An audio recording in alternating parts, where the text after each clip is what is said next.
Hey, it's Bradley J, and welcome to the first edition of On the Air with Bradley J. Now, today's guest is an Arsenal fan. He is a member of Alternate Shadows, and he's taking part in the 40 Acts charity event for Lent this year. Ladies and gentlemen, Wesley Setchfield. Hello, Bradley. Hello, Wes. Thank you very much for joining me today. Thanks for having me. Of course. Now, you have to bear with me. This is the first time that I've ever done a podcast like this. I've only just started doing live streams, so this is still a bit uncomfortable, but hopefully we'll muddle through it together and get what we need to done out of this. No problem. My first time as well, so we'll be kind to each other. Absolutely, and if nothing else, well, it's an experience, isn't it? Indeed.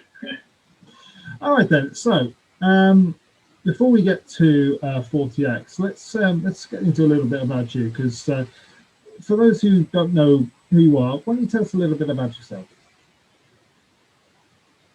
As you say, my name's Wes. I'm a 51-year-old married male, to tick my census boxes. Yeah. I've been involved in amateur dramatics for about 30 years now, in one way or another. As you said, I'm an Arsenal fan, have been since the late 70s, which is my mother's fault. When I started getting into football, she told me they were her favourite team. Yeah. So that was it for me. Arsenal was the team. Had its highs and lows. I'm currently living in Sittingbourne, but I spent most of the last decade living in Cornwall, which I absolutely loved. And for an Essex boy, originally, it's pure countryside and God's country as far as I'm concerned. I'll go there at the drop of a hat to get back. So it's a lovely part of the country. I know that I like to go to Devon a lot on holiday. I know that Devon and Cornwall don't exactly get on, but hopefully that won't come between us. Yeah, I mentioned that. You say from Essex. That's actually originally where I'm from as well. So where originally are you from in Essex? To put it broadly, for so most people know it, I'm from Romford, but I'm actually from a little sub-district of Romford called Collier Row. Oh, right. And we grew up there until I was about 12 years old, and then my dad's work took us to Kent. And I've done the rest of my growing up, if you can call it that, in Walderslade. Okay. So you mentioned there about amateur dramatics. That's how we met, through Alternate Shadows. I think it was 2 years ago. We did Goldilocks and the Three Bears. I played two parts in that. To play both Daddy Bear, which was fun, and the South African Snail with the worst African accent ever. But what role did you play? If memory serves me, I was a TV presenter, which meant, although it was one character, I had to do several different roles. So at one point in the show, I was a pop music TV presenter, then I was a newscaster. I had to do several other different bits as well. So, and I had this, for those that didn't see the show, this tiny little box that I had to stay in for the whole show with all my costume changes in it. And so, as well as sitting there with a little light so I can follow the scripts, because every now and again, I don't know if you remember, Bradley, but people would jump about in the script. It didn't always follow how it was supposed to.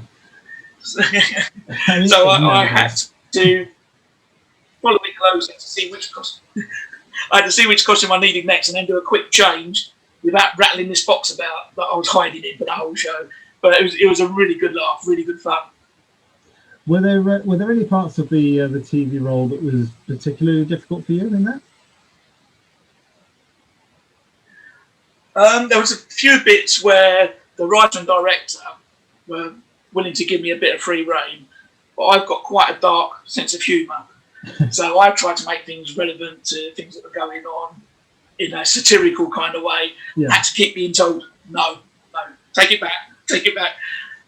So that was a bit difficult for me to rein it in a bit. But other than that, it was just fun. I could make up whatever voice I wanted at the time.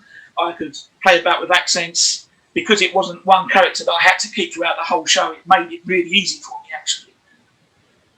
Fantastic. Do you have any, when lockdown eventually ends, do you have any plans to go back and do something with Alternate Shadows? I would absolutely love to. And what I really want to get involved with is Alternate Shadows do a load of murder mysteries, where they'll act out a scenario for an evening, and then the audience get to question the survivors and have to try and work out who committed the murder. And what I love about that is being able to keep in your character, but do a bit of ad-lib, because you never know what questions are going to come from the audience. And some of them come really left of field. And I really enjoy that buzz of having to think on your feet, so I'm looking forward to being able to do that. I tell you what, some of the questions that I've seen asked, there's one set in the 1950s, 1960s school, and somebody asked who won the Grand National that year to the character who was who had a betting problem, and it's like, she didn't know that. Thankfully, our grandpa managed to slip her the answer, so it was answered seamlessly. And yeah, brilliant questions you get asked, just amazing. Yeah, and as I say, that's what I like about having to think on your feet there. You certainly don't nod off during one of those. No, absolutely not. You've got to pay attention, unless you're the murder victim, of course, in which case you've got an early night. Yeah, that's it. Just don't snore when you're laying down on the floor. Yeah, absolutely. So from on-stage drama to on-pitch drama, let's talk briefly about Arsenal. Let's not get too much into it, because not everyone is going to be an Arsenal fan.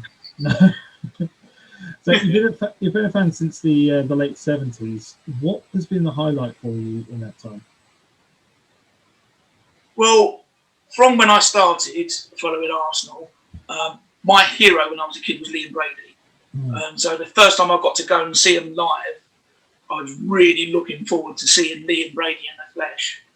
Unfortunately, they were playing the Dirty Scousers of Everton, and then he got injured in the first half and had to be stretchered off. But I still remember that first time of going to Highbury Stadium, and first time hearing the roar of the crowd for real and everything as well. I through the 79, 88, we were in 3 cup finals in a row, which was fantastic. I remember when we beat Liverpool in 89 to win the league title. Yeah. I remember watching that game with a Liverpool fan on the TV. Oh, that was so seeing his face drop as my face lit up was superb. But other than that, it's got to be the early half of the Wenger years. And I still look back on the team that we had then, and it is fantasy football. Not just the quality of the individual players, but the way they meshed as a team. And even when we didn't win a game, you knew that we were playing beautiful football. Absolutely. And it was a joy to watch, even if we didn't win. So yeah, that has got to be the pinnacle of Arsenal's performance in my memory. Well, I've been a fan since '94, so I've been there a while as well. I was quite lucky in that respect, in that Wenger came very soon after I started supporting him. But I think the first game I saw on TV was the Cupler's Cup semi-final against Sampdoria, I think it was. Yeah. But for me, the highest moment I ever had was actually a game we ended up losing. It was the Champions League final when we were 1-0 up at half-time. And when Sol Campbell scored that goal, it was just, that's the highest I've ever felt as an Arsenal fan. Even unbeaten season, all of that, it's like we are currently the best in Europe. Now, it didn't finish that way, and that kind of sucked, but nothing's going to take away from that highest right moment for me. Yeah, I totally get that, because, like you say, at that moment we were the best team around, and it's a shame it didn't last. So obviously this season it's been a bit tumultuous. I think it's probably the best word. A little inconsistent. As of recording, we lost 1-0 to Man City yesterday, but let's face it, they're winning the league this year. They're running away with it. So not too disappointed. Sorry. Well, I was just going to say, one of my friends was ribbing me about losing 1-0 to Man City. But I said to him, if you'd have told me we'd get a 1-0 defeat, I'd take that. Yeah. Because as you say, Man City are just miles ahead of everybody else at the moment. Absolutely. They're so far ahead. I mean, they had such a slippery start, but they've really picked up the momentum. Absolutely. I mean, what would you say is a good finish for us this season, realistically? Well, if you look at the table at the moment, staying in the top half would be a result for us.